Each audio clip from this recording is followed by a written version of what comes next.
fresh and buds.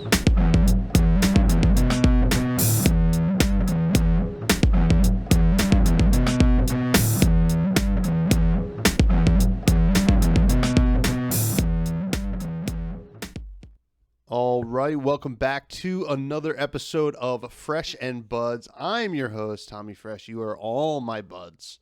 We had an amazing weekend this past weekend in New Jersey, and this week I am joined by a great bud of mine, Mr. Breezy. How you doing, buddy? Hi, buddy. Good. How are you? I'm good. I'm just like I'm finally feel well rested after a pretty wild weekend. It was crazy. I know that you were watching it, from your home in Dallas, right?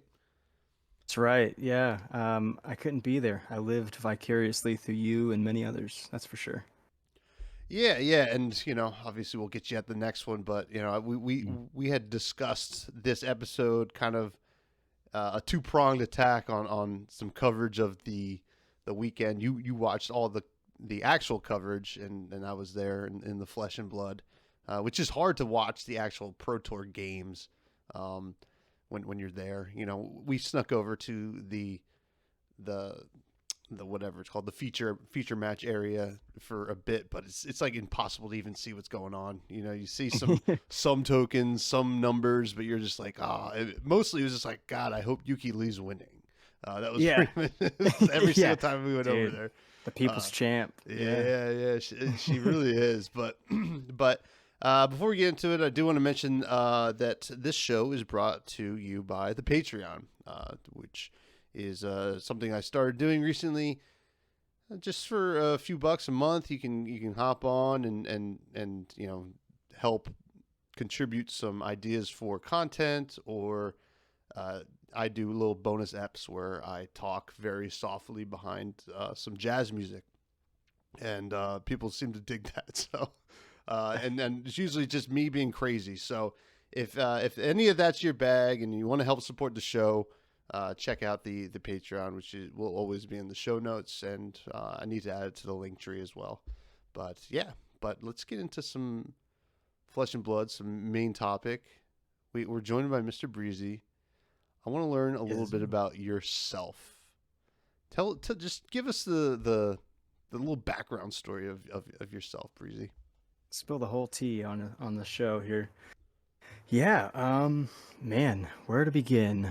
Well, this is actually, I guess, in relevance to Flesh and Blood and TCGs and things like that. I'll kind of kind of tiptoe on that subject a little bit, which is this is my first TCG that I've ever played. Um, Obviously, I'm a '90s kid. I'm in my 30s, so Pokemon, Digimon, Dragon Ball, the whole gambit. All those good classic TCGs was more so collecting. When I was a kid, I had older sisters, so no one really. Not to say that older sisters aren't awesome and can't play TCGs with their little brothers, but not many out there. So it's just kind of that shiny card's cool, tuck it in the binder. So I've always had that kind of built in, ingrained into my mindset, as far as like liking cards. I don't know what it is, just that tactile little cardboard square. It just hits me. And so like fast forwarding a little bit, I think more into maybe I was like 22, 23. And I was like walking around the store one day, I think it was Walmart or Target, and I saw some Pokemon cards. I was like, hey, I'm an adult. I can just buy these. I don't have to. Yeah, it's just like, as a kid somewhere in your life, you just kind of get interested in riding bikes and, being a jerk at the mall or whatever. You stop doing stuff like that. So I was just like, this nostalgic wave hit me. I was like, I'm gonna buy some Pokemon cards. And I like got super head on into it again, started collecting. There wasn't really the market that it is today. It was slightly under wraps in comparison to now, but that really turned the page for the next 7-8 years of my life, where collecting and investing in trading card games, and not just Pokemon, like I said, Dragon Ball, anything that caught my eye. And then moving into Flesh and Blood. Um, from the collector's standpoint, I'd heard about it. I knew that it was really difficult to get a hold of. And this was back when I think Crucible of War first edition was coming out. So I was just like, oh my God, the prices are astronomical. I'm just not going to touch that. And then my LGS started carrying unlimited WTR and ARC. And I was like, yo, this is it. And so the artwork drew me in. I was like, I want to learn this. Never at any point did I ever have the urge to learn a game. And then that's kind of what drew me into it. But yeah, that's the TCG history of myself anyway. All right. Well, I mean, first of all, I just want to go back for a second because you just mentioned like hanging out at the mall. I don't know if people do that anymore. I used to do that when I was a kid, and now I see malls just like closing down everywhere. I kind of miss that. I mean, that's a total tangent, but those were the days, man. They were. I bought my first Pokemon that you mentioned, first Pokemon Game Boy game at a place called Zap Comics in the Freehold Mall in like 1998 or 9. I mean, years and years ago, and it's like it's like those memories. But that's man. a weird tangent. But so you weren't really playing the other TCGs, but you started playing Flesh and Blood. Was there any reason that you didn't really, like in your later life when you started collecting those other ones, that you didn't try playing it, or was just Flesh and Blood just seemed mechanically a little more what you were into? Yeah, well, I've always been I call it I'm not a gamer. That's a weird term. I've always loved games, video games, let's call it.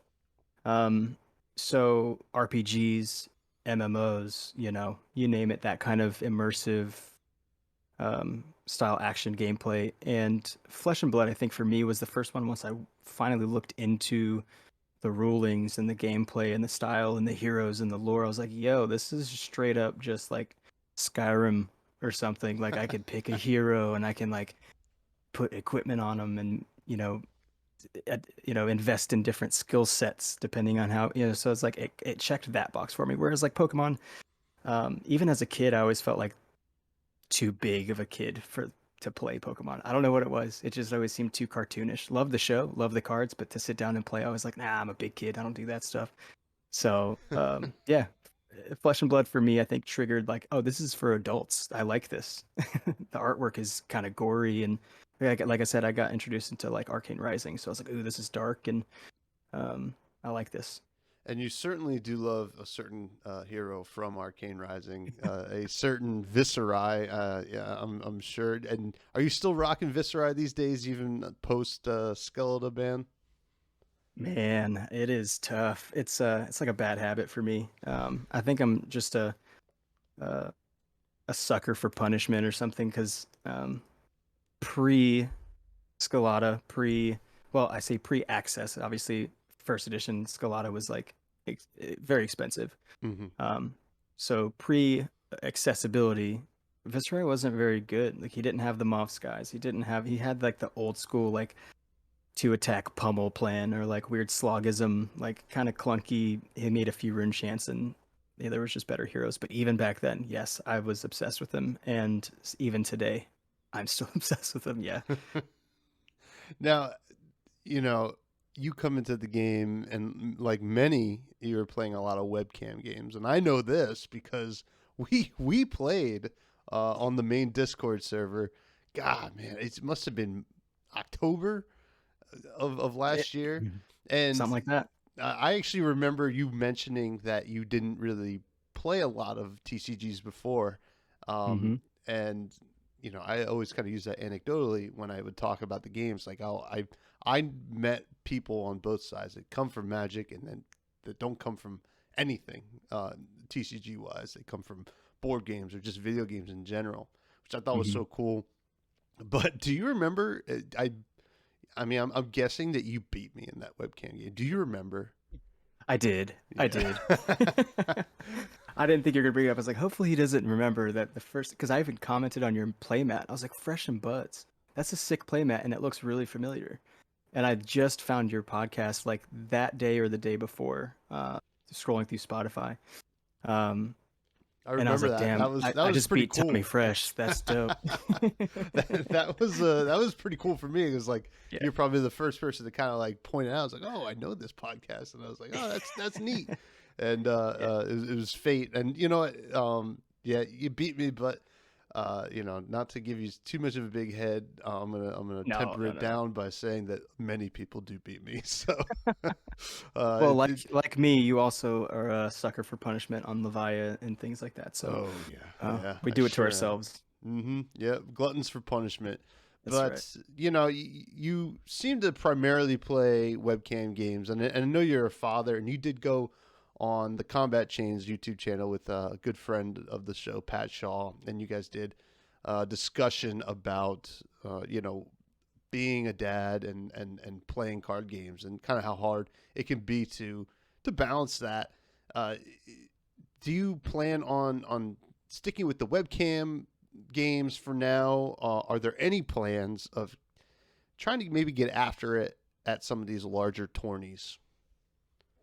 That's the goal, and I think even on that podcast, the Combat Chain with Pat was the biggest thing I had to come to realization or come to terms with really was I just had a baby. I've got two other kids that are, they're 7 now, so um, it was just not in the foreseeable future to really have a sustainable competitive career in the game alongside being, a supportive husband and, trustworthy worker and things like that. So the webcam games was really what saved my even participation in the game. Without it, honestly, I'd probably feel so far behind in the meta and what's happening that I probably honestly wouldn't even be playing as much as I do now, if at all. So the future, now that we're past kind of that, oh man, I just had a baby. What am I going to do about this card game? She's 9 months old now. I think we're, as weird as it sounds, we're kind of past like the tough side of it and getting into another chapter of tough for any Mm-hmm. parents out there. The 1 and 2 and 3 years aren't easy by any means, but a little bit more independence is becoming established in her, and we're in our rhythm, my wife and I. And so, yeah, for sure, that's it. Long story short, yes, I do want to get on the other side of the table in front of people as much as possible, and I make it a point for pre-releases or the farewell event. For sure, went to that. I've attended a handful of armories and things, but yeah, for now, webcam, saving my flesh and blood passion right now. Yeah, well, you know what? 9 months old, you know, I always say that once they hit 9 months, just send them out into the street, get a job, and they could Dude, start. I'm kidding. I stopped at McDonald's for an application for her this afternoon. I'm gonna give it back to them with her information. Yeah, it's a good call. It's a good call. You know what? You know, get out there. Yeah, But no, that's awesome. I hope that you can start to transition a little bit into some more in person play. Obviously, yeah, you know, with the caveat of you know making sure that you're taking care of your family. But I think it's yeah. awesome that you are so committed to the webcam games. I was telling you even before we started recording, I was like, sometimes I'll go into the main Discord server and I'll scroll to see what's going on, and almost always at night I'll see Breezy's name up there. I'm like, Yeah. back at it. He's back at it, Yep. but. It's very it's cool, and it's something that I don't think we could have done. I mean, we probably could have done like 5 or so years ago, but it feels like the technology is a little more accessible these days. But Yeah, yeah. And I think it was like the perfect storm of the pandemic, and I feel like this is like beating a dead horse with this story, but really like pandemic, Flesh of Blood coming out, it being like extremely sought after, so it piqued a lot of interest, and as soon as people got their hands on it, like what are we going to do with it? So, thankful that those creative minds out there got together, made the lovely main Discord along with all the others out there that have their individual Discords, man. It's definitely, I think it's now become a staple place to play Flesh and Blood. If you're someone like me or any other, disabilities or people that have any struggles to get out in person or whatever, like it's such a good tool to still be included in the game. absolutely, and the game just wouldn't have survived without it, which is Yeah, yeah, really incredible. Yeah. Let's get to a segment I like to call the Fresh Faves. So I ask you a favorite of a couple different things here: hero, weapon, equipment, non-hero weapon equipment, like regular run-of-the-mill cards. I know the Nice. answer to the first question. Who is your favorite hero and why? Actually, Oh, buddy. I actually, this is an interesting one. It is Viserai, but not by much, not by a lot. I think Viserai, it's just the nostalgic uh roots that it planted in me.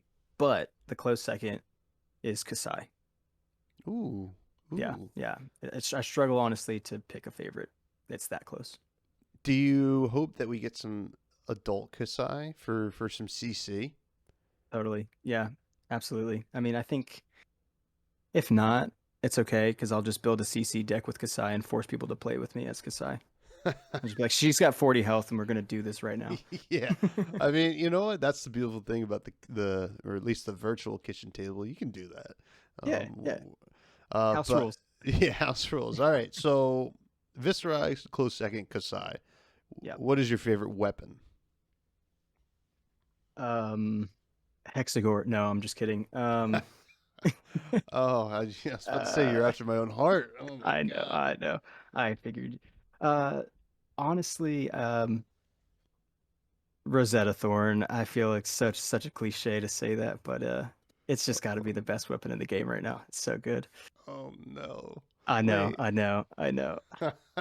But wait a second. It costs a resource to attack. Raiden costs 0. Did you know that? If we're talking ratios to damage output, you're right. Yeah. You're right. Yeah. No, Rosetta's really good. I'm personally not a fan of it because it beats me a lot, but It's a broken weapon and it's unfair. I hate it, but it's a because I play it so much, I love it. it's a goddamn token. I don't know It how is. that happened. I mean, this is so crazy. Uh, But it's funny. We'll get to it. But I have a cube built, like a fab cube, and we played some over the weekend. And Viserai is one of the heroes that you can draft, but the token weapon for Viserai is Nebula Blade. mm, But you can draft Rosetta Thorn, and it feels like you're drafting like a majestic.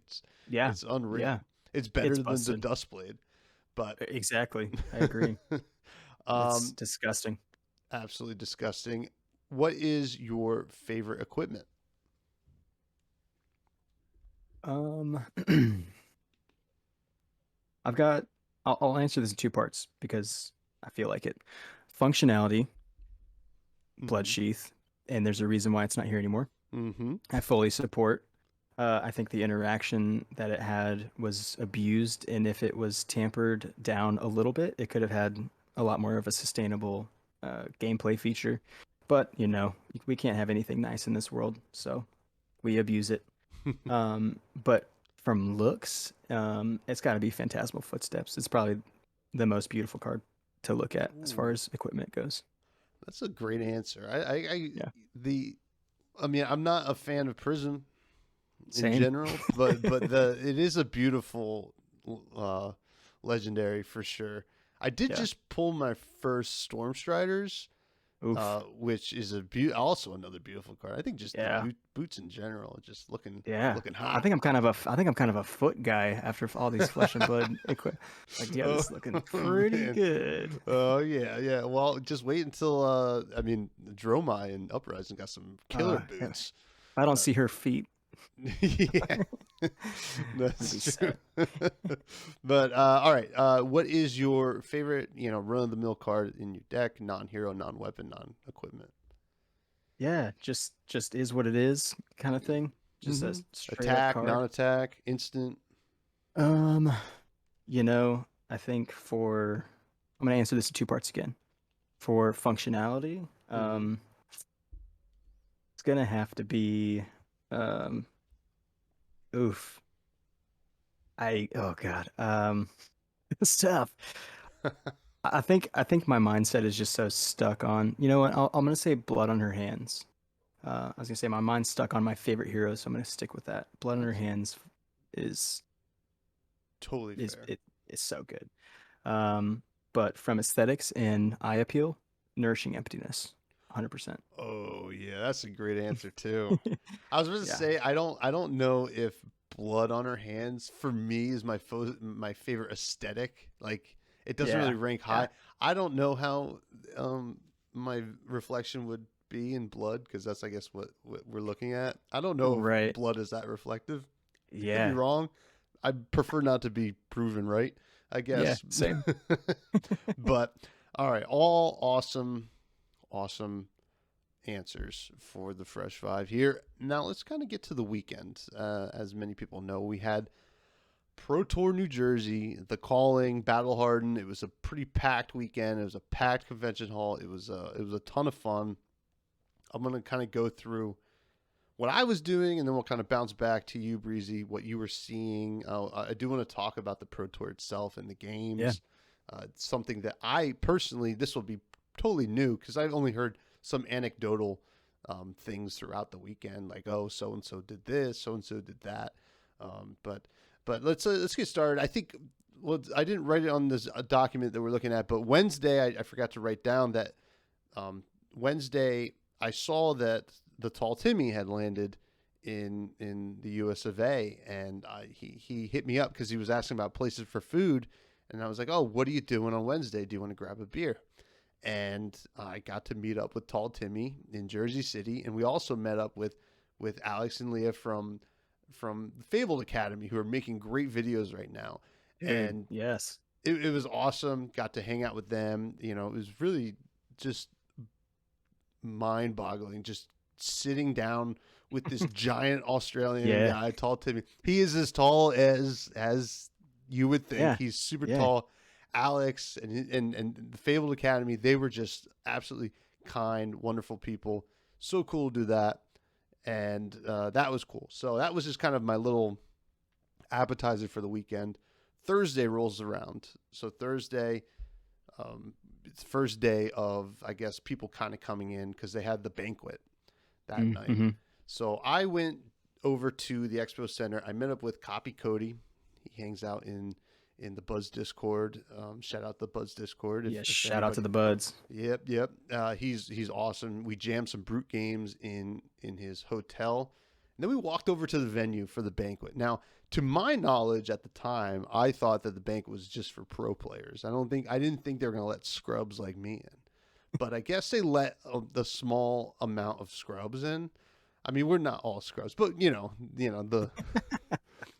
Yeah, let us the peasants in. the peasants and the lowly, the needy. They let them. They let the rich see how the rich operate. Yeah. It was funny. You walk into the exposition hall, and we all had to wait in like a line, like a little holding area. But all the pros, you get to see them walk through, Oh and yeah. like it's like, oh, see you Ridiculous. losers Yeah. later. And we're hanging in line. We see. Shout out to Andy Modell. He's pretty active in Drew Cordell's Discord. Saw him, chatted with him, and then we got into the banquet. The banquet was awesome. It was well done. It was candle lit, which was crazy, Saw and that. Yeah. it looked like Hogwarts a little bit. I know. The food was good. I slammed some sliders. They had those sliders with like like with the toothpick with a little pickle going through the top. I'm like, Nice. I'm a such Top a top class. oh Oh my my god, I gosh. am a sucker for that little pickle that they put on. Oh god, I was in love, and walking around, seeing all these wonderful people, seeing Man Sant, all these people I've had on the podcast. Got to see Flake and T Tebow and all these wonderful people, and then unfortunately when they did the Q&A, I wasn't as too close, and the acoustics in there were not that Mm, great. But I know the Q&A is up on YouTube now. I think 983 Media posted it, yep. and from what I know, they answered some questions, or James White answered some questions about. First of all, somebody asked Starvo, "What the hell?" Yeah. Yeah. I think And Flake asked. Yeah.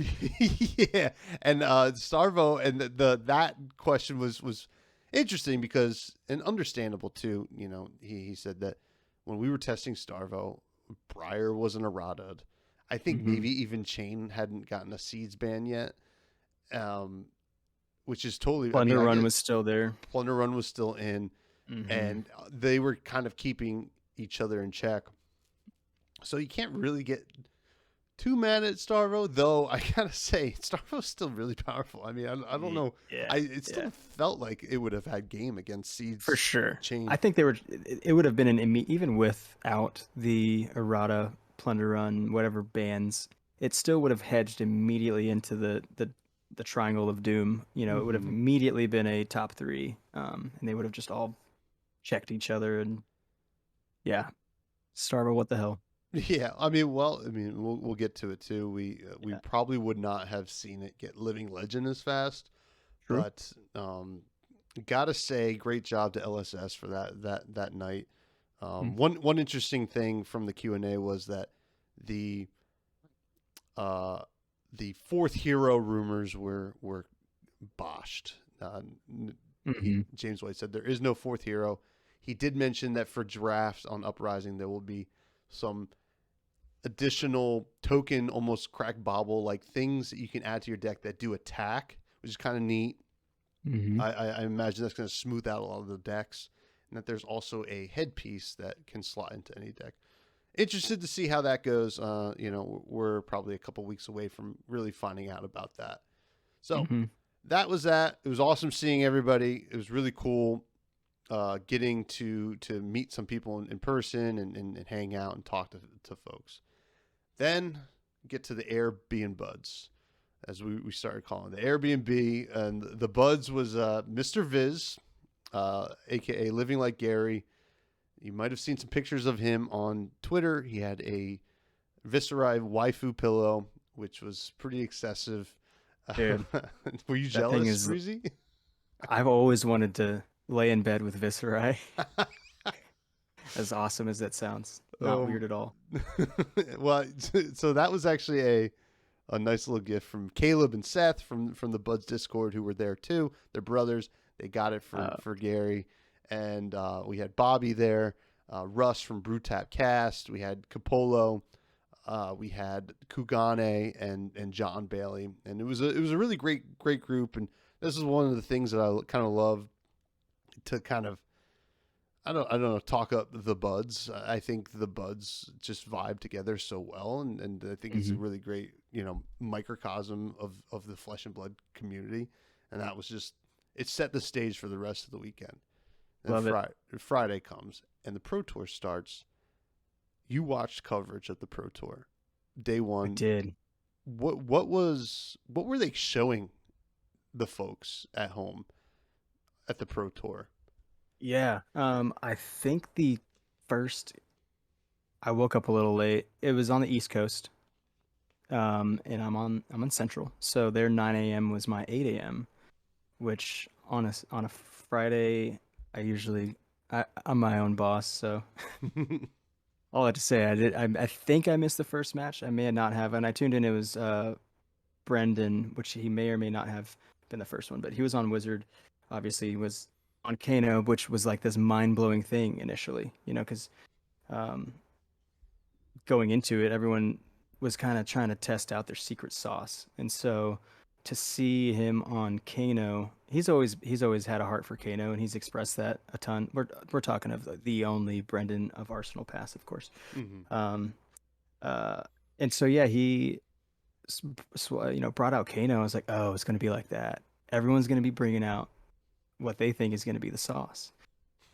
So yeah, it was actually really diverse, at least on Friday. They had a lot of Yuki, a lot of I can't remember who else. But you saw the gambit. You saw Starvo, you saw Viserai, you saw Chain, you saw Prism, Kano, plenty of Kano, Lexi.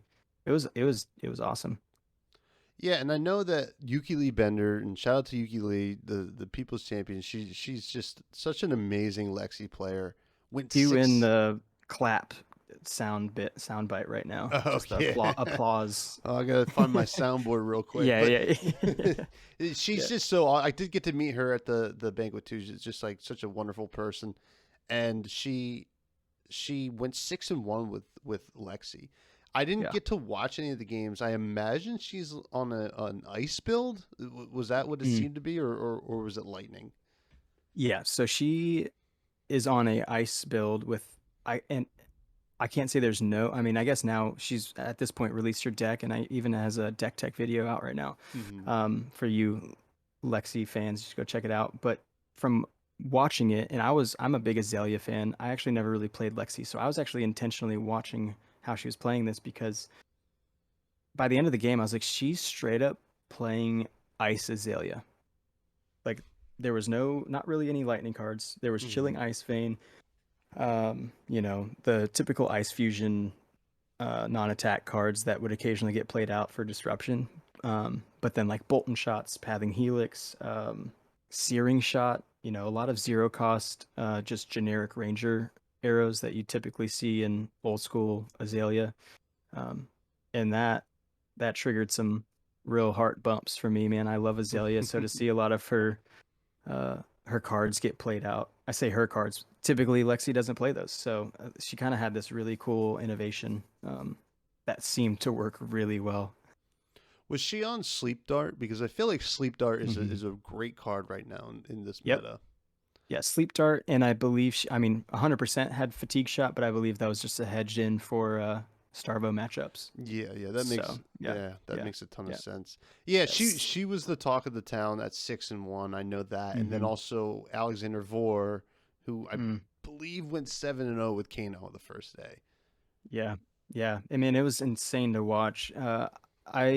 So Steven, DM Armada, he's a local of mine. We played in what did we play together? We played in skirmish season in person, but aside from that, I'm a moderator in his Discord, so we chat from time to time, and he's on Kano pretty vividly, and so he's kicked my ass quite a bit on Kano, and I know the potential that Aether Wildfire, and a lot of the new Everfest synergy cards are. I just don't think that a lot of the pro tour competitors understood that you can die if you're at 28 health and they're on their lethal hit. Like you're presenting lethal. As soon as they crack that talismanic lens, it's game over, buddy. Just sit back Yeah, and watch the show. yeah. It's pretty it's pretty intense. I was so Yeah. stoked that I opened the Storm Stars that weekend because I was like, all right, Yeah. now I'm building this deck. I'm gonna learn it.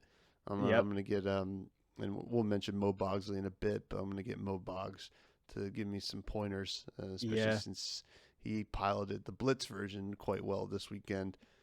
It's so Yeah. cool to see. Well, first of all, it was totally wild to me how little respect a lot of the players had for Kano in their Uh, list. It yeah. was AB1s, AB2s, maybe, and then Yep. a lot of AB0s, which was Yep. just out of control. What are your thoughts on that? What do you approach your deck building with that little respect for Kano, or do you know what's up? Yeah. Like I said, I've gotten punished too many times. And I say too many times, maybe two times in my whole life by Kano. And from then on, I never go to a game with less than AB2 on a sideboard. Thankfully, Viserai has his Crown of Dichotomy, which is very rarely used, but it is a good class specific arcane barrier card and doesn't have to be just, what some classes have as just generic arcane barrier. It does have some otherwise utility, but um so it was easier for me to always just have some kind of AB2 floating around. Yeah, it's actually insane. They found a hole in everyone's armor and said no one's gonna their sideboards, competitor sideboards are gonna be running too tight. They're not gonna have AB2 max AB1. So let's run Kano. Let's optimize it and go out there and show them that they goofed. So you respect Arcane always.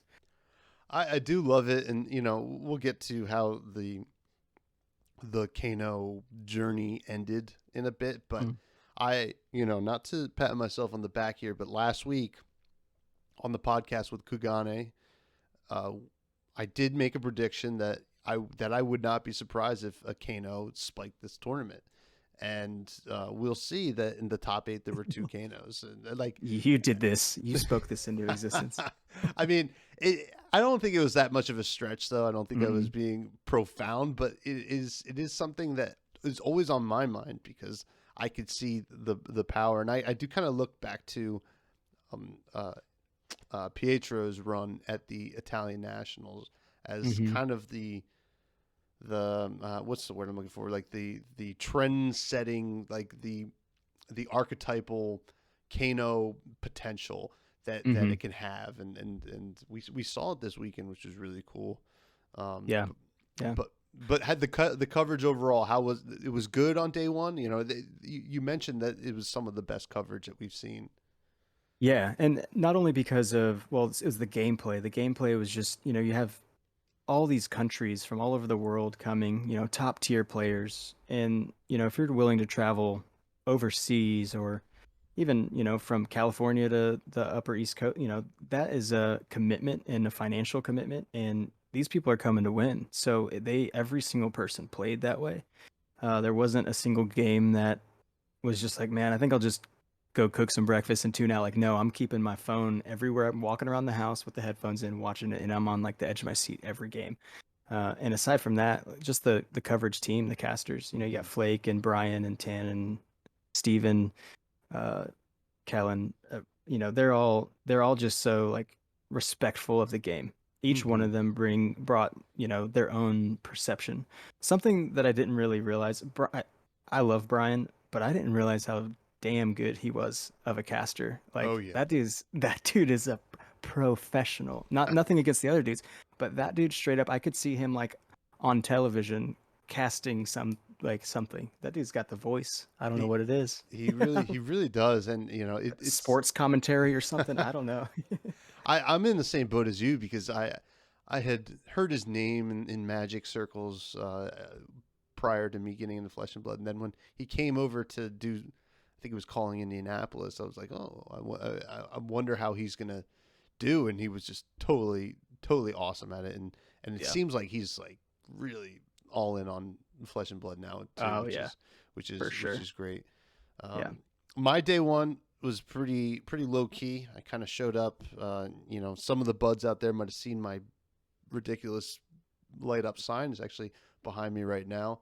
Love it. That I was walking around doing some interviews, like short interviews. I still have to edit that video. It's going to require a lot of editing, more than I thought, but I'll get it up eventually. I guess it doesn't matter when, but it was fun, and people seem to enjoy it, even though it felt, for me, at first, I was like super nervous about it. It's like, how are people going to take this? And I was like, you know what? LSS is going all out. I'm going all out. So that was everyone's like, I'm going to cosplay, I'm going to dress up, or I'm going to go in with this strict game face, and you have like a curtain with like light up sign with your name on it with a microphone. It's just like, what only you. I absolutely love it. The theory behind it was kind of like looking at the old Merv Griffin show. Like, if you ever see that episode of Seinfeld when he finds the stuff, and that was just the idea. I don't know if it really panned out how it resonated for sure. But after doing that for a bit, I did have a Team Blitz event with Pat Shaw and Capolo. Team Twisted Steel and Sex Appeal, as named by Pat Shaw, and what a guy. We went 2-2. Not the best. I was on Oldham, Cap was on Dash, and Pat was on Briar, as to be expected. My Oldham performance was just abysmal, even though it seems to be the best deck in the format. I mean, I'm taking a little breather from Blitz. I'm not. I just my mind is all in on CC right now, but it was a lot of fun. And then after that, I did miss the Commoner event, unfortunately, because the team event went long. But Commoner seems to be really cool and is really popping off. A lot of people played the Commoner events, and then I jammed some side drafts as well, and that was fun. And then the talk around the town in the convention hall was just Kano and Yuki's Lexi, and nobody was really talking about a lot of Chain or Starvo at the time.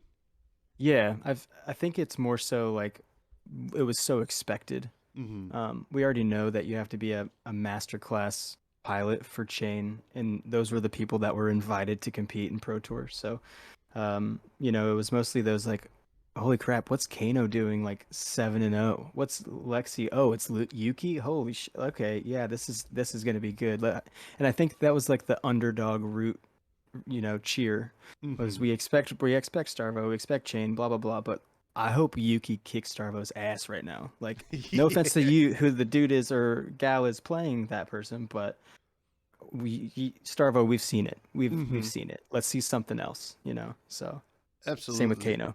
Now, here's a question, and I'm about to get a little controversial here. Not, no, I'm not about to get controversial.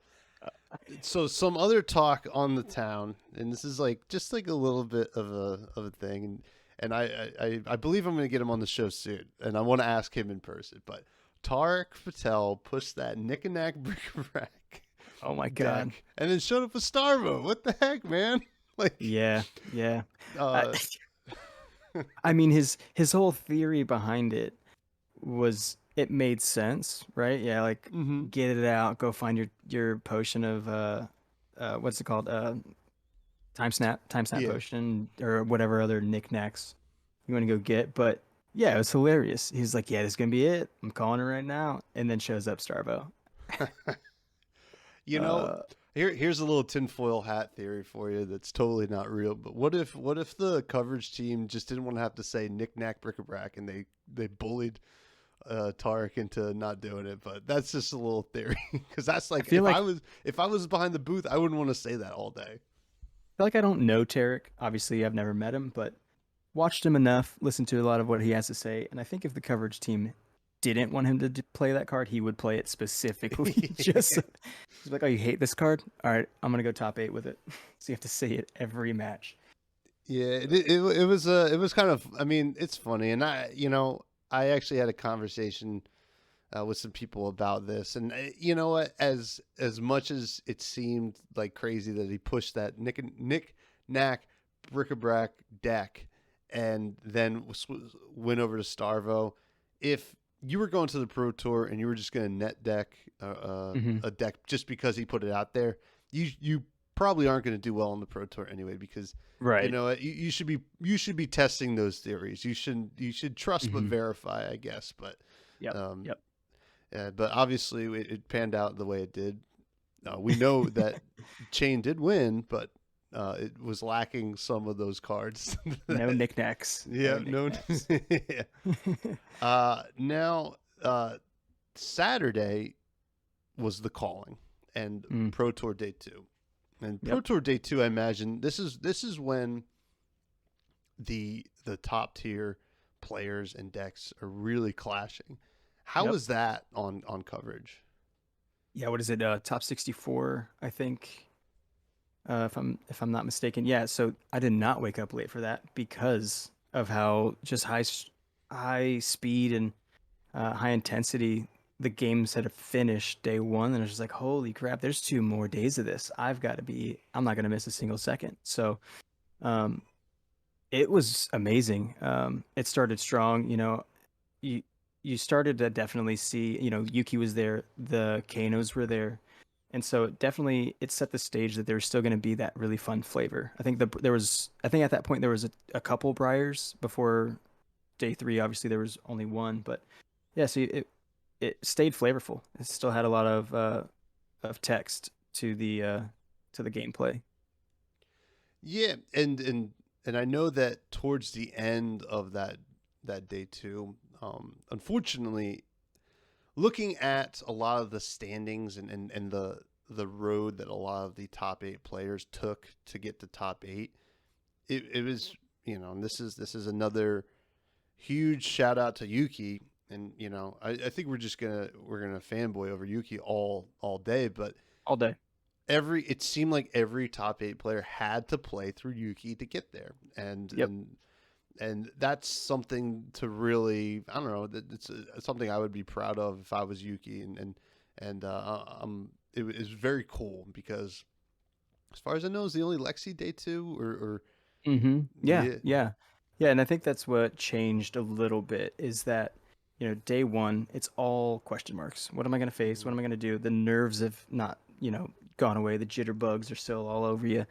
By day two, you're like, okay, here's moving forward. How can I like play test tonight or practice tonight or wrap my head around uh, a more focused demographic of what to expect. Mhm. And so I think either because of that, we saw Kanos and things like that Lexi kind of start to catch some L's later in the day, but I think also just like mental fatigue day two. Not a lot of it's a stressful competition too. So Mhm. um, yeah, we started to see some wins start to shift slightly with some of those outlier decks.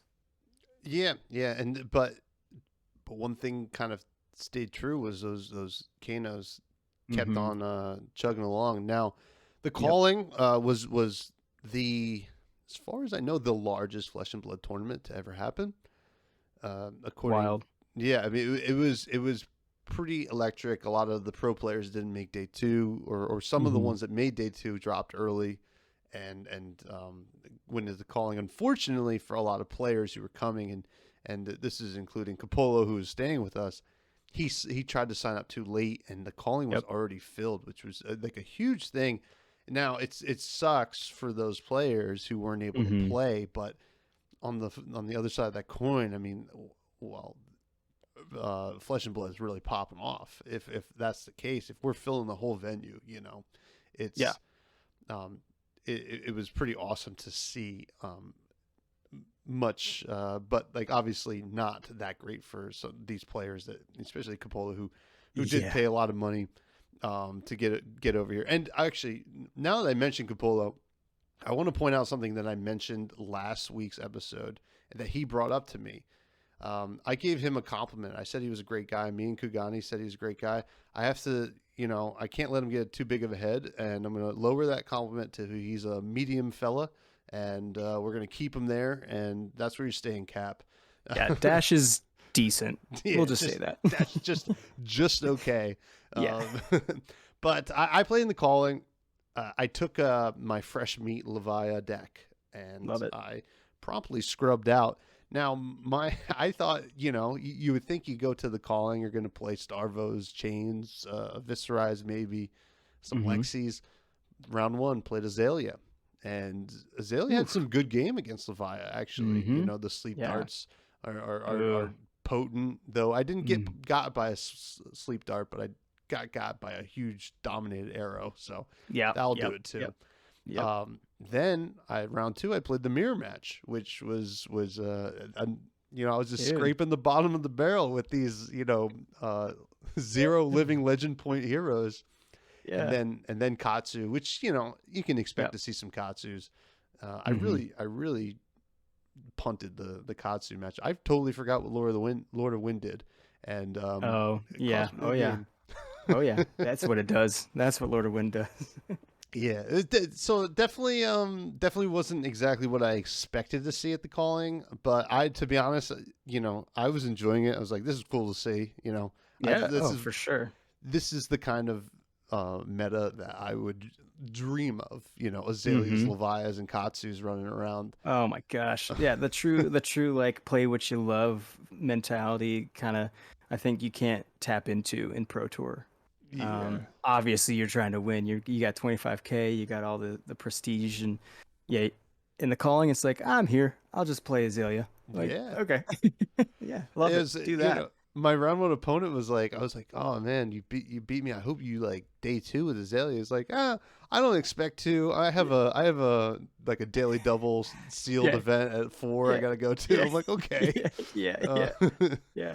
I did take Exactly. Levia to a constructed event. Went 3-1 with it. However, the Nice. first two wins were no shows.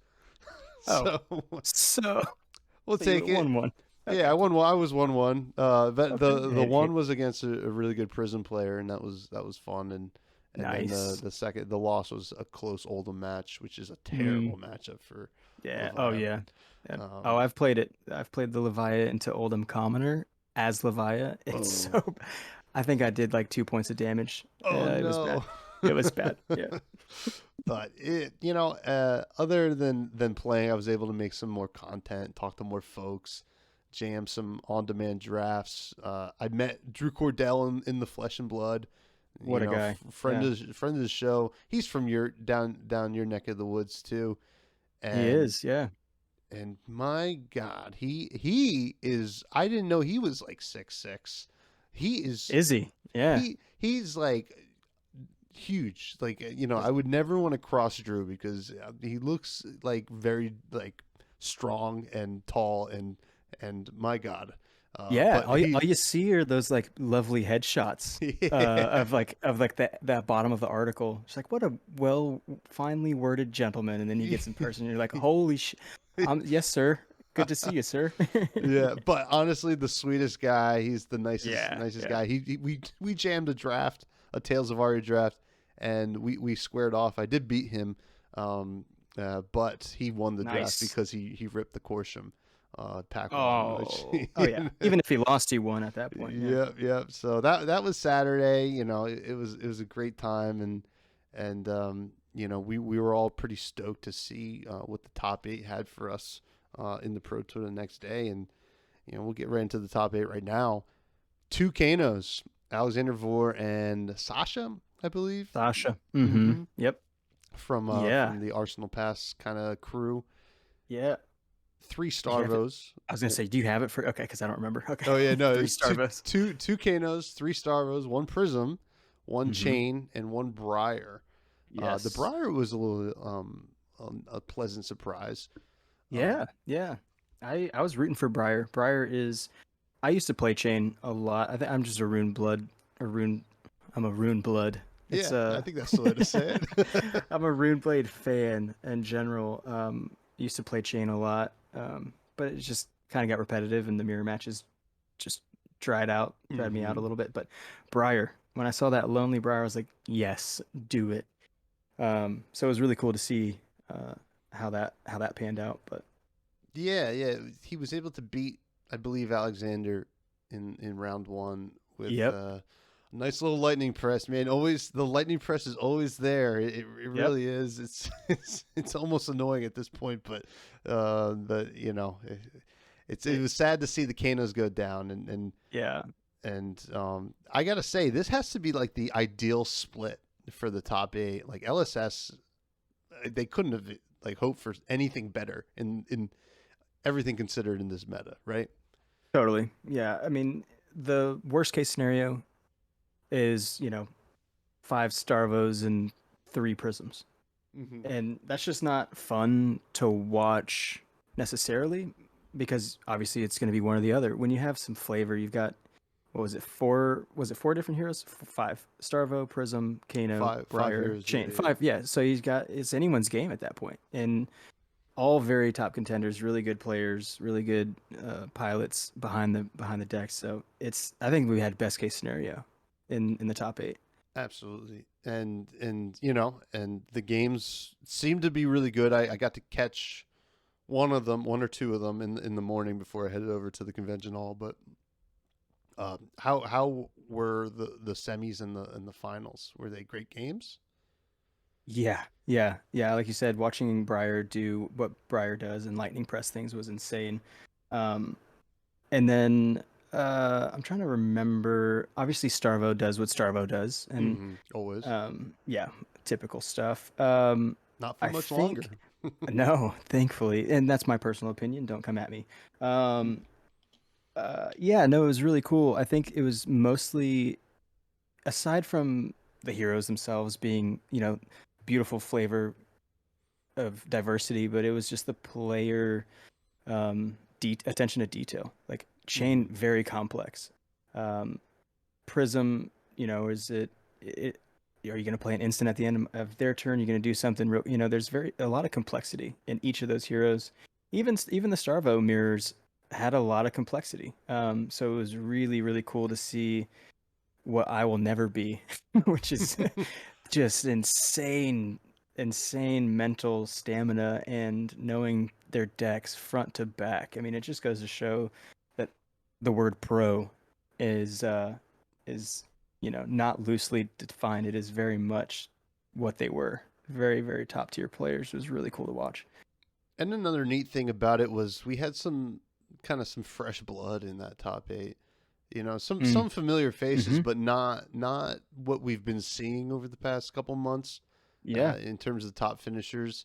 And that was another cool thing to see, and it showed that Mm-hmm. they really were really working hard, and you know that's the beauty of this game is hard work rewards Yeah. you. But now at the same or right after the top 8, we had the top 8 of the calling, and our boy Starvo won the calling and Mm-hmm. promptly has Mm-hmm. reached living legend status with points. Now he is sticking around for another month until Uprising is released. That means that if you're playing ProQuest in the next couple weeks, which I am, Keep I those unmovables. keeping those unmovables in the deck, and I cannot wait to not play those anymore. I believe Dalen Mack actually tweeted that the other day. He was like, I I know. hate this card," and I'm like, "Yeah, me I, too, dude." I couldn't agree more. I hate it. I hate that it has to be a hedge in. It's so bad. Yeah, so um, this is, I mean, this is exciting. I think that this gives the release of Uprising a little more uh, anticipation and excitement. Mm-hmm. You know, we get to not have to play against Starvo anymore. Briar and Oldham get their autumns touched back. This is Mm. big. Like, how do you feel about the state of the game as soon as Starvo leaves this very old meta? Yeah.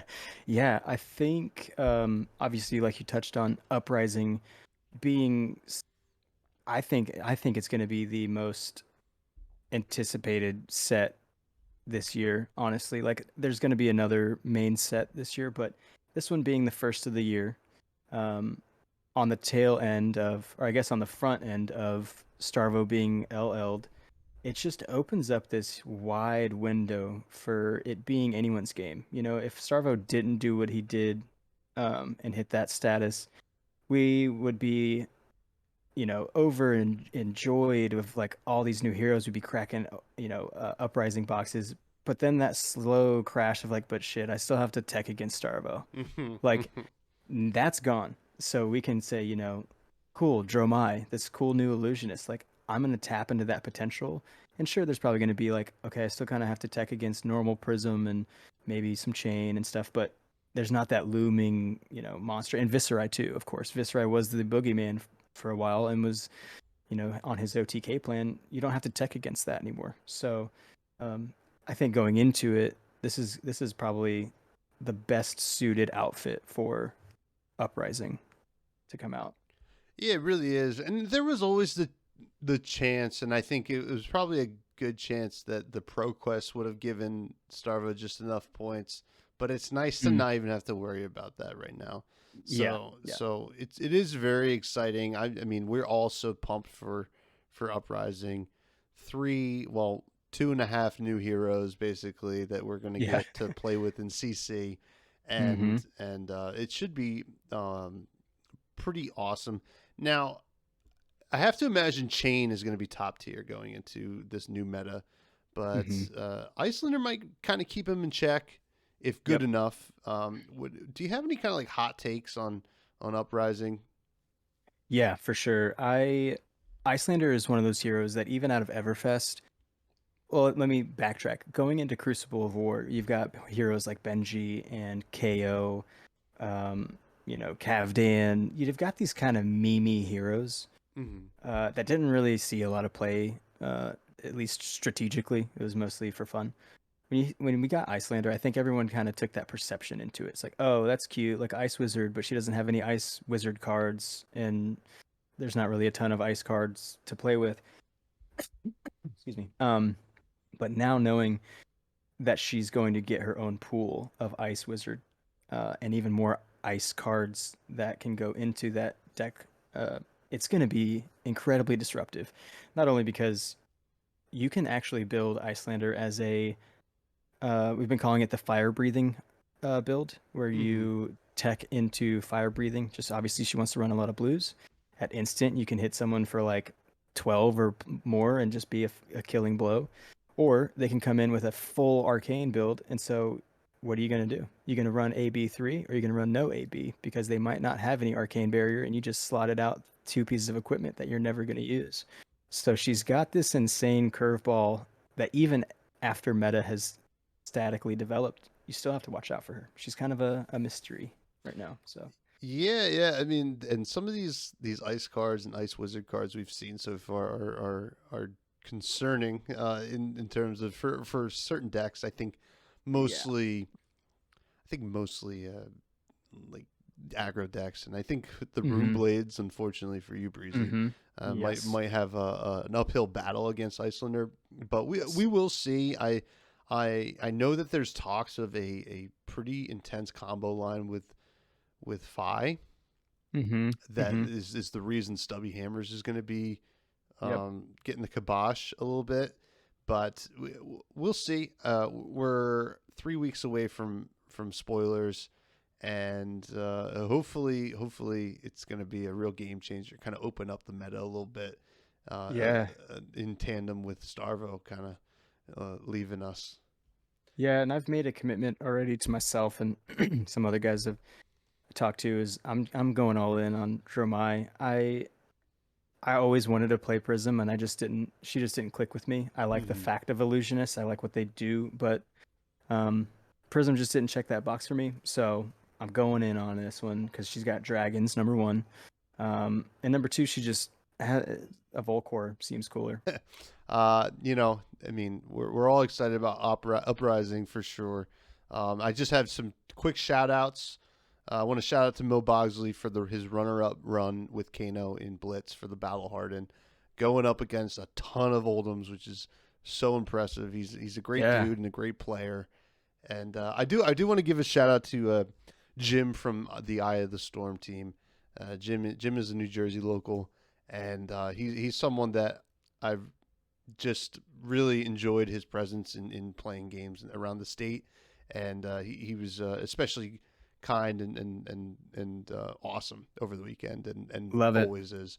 And those people, they're the best, and this way helps this game continue to go. And one thing that we can all take away from this weekend is everybody loves this community, and it's incredible. It's like the biggest thing, and I think that Flesh and Blood now, going into, is this year 2 or year 3 after? It will be. I look like such a scrub right now. 2019 was when WTR Alpha was released. Okay. So. Okay. Yeah. Okay. So since then, anyhow, we've brought on so many other TCG players. The Magic the Gathering community has like embraced this game too, and it's a lot of them have gone full swing into it. And so the biggest thing I've heard is like, oh my god, this community is just such a fresh breath of air, and like, it's so inclusive, it's so welcoming, and I think that's just so deeply rooted in all of our collective desire to see this game just do well. If this game died, which I think it won't at this point, I think we can safely say without jinxing it. But the first year and a half, like anything's, so it's really cool to see these established communities come into this one and be like, oh yo, this is dope, this is where I want to be. So all the more the merrier, bring it in. Yeah, and you know what, this weekend is really such a testament to the health of the game going forward. It's like only the largest fumble by LSS could really screw this game up at this point. I feel like, yeah. And even I was able to meet James White, and he was just such a down to earth guy, and a lot. He met so many people this weekend. So many people he signed things, and it was incredible. But yeah. Great weekend. I want to thank you, Breezy, for coming on. Please, dude. I know that you don't make a lot of content right now, and I know you want to make some more content, but yes, please plug all of your things, anything you want to plug right now. Yeah, if you're ever in the Dallas area, come shoot me a message. I'll get you some coffee. I'm working on some stuff right now with Flake and as with Go Again Gaming over in the UK, and I want to do as much as I can for this community, and so I'm a coffee guy. I work for a coffee company. We roast coffee, and I kind of want to be that guy. I want to be that guy that gets you guys some bean juice in your life. So, um, I'll be the official, unofficial coffee sponsor for anybody, anywhere. If you like juice that is coffee bean juice, then I'll hook you up. So, and then aside from that, catch me on Twitter, just Breezy. With threes And or then e's on Twitter? threes. Threes. Yeah, I think Chris Brown took the E's, Jeez. if I'm not mistaken. I'll let him have it. I did Yeah. shoot him a message and asked if he'd be willing to sell it. I don't think I'll have the money for it. No. Good luck No, with that one. yeah. And then just moving forward too, I've posted it on Twitter too. Just my desire to want to begin making content, and just recently moved and just getting that established. But soon there will be some things, and I'm working on some concepts for what that looks like and how that'll be focused. So keep your ears and eyes peeled for that if you're interested.